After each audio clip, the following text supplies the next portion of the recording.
আসলে আমার ওয়াইফ ২০২৮ সালে আইলার জন্য এলিজিবল স্পাউস রুটে। এখন লাইফ ইন দ্য ইউকে করে রাখলে সেটা কি ২০২৮ সালে গ্রহণযোগ্য হবে কি না? Answer is yes. Life in the UK test যে সার্টিফিকেটটি, এই সার্টিফিকেটটা হচ্ছে ফরএভার। আমরা জানি যে হোয়াইট পেপার যেটা 12th of May 2025 A published হয়েছিল, সেখানে বলা হয়েছিল যে লাইফ ইন দ্য ইউকে টেস্টের সিলেবাস চেঞ্জ হবে এবং এটা আরো মডিফাই করা হবে। কারণ এটা অনেক আগে থেকে এই সিলেবাসটা চলছে এবং আমার ধারণা এটা কিন্তু কঠিন হবে। অতএব কেউ যদি এখন life in the UK test complete করে রাখে, তাহলে সেটা কিন্তু ফরএভার তারা ইউজ করতে পারবে।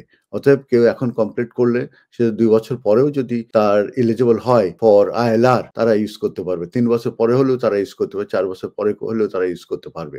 Life in the UK test একবার পাস করলে forever that certificate is accepted. অতএব আপনারা এখন পাস করলে আপনারা ২ বছর পরে যেয়েও এটা আপনারা আইএলআর এর সময় ইউজ করতে পারবেন।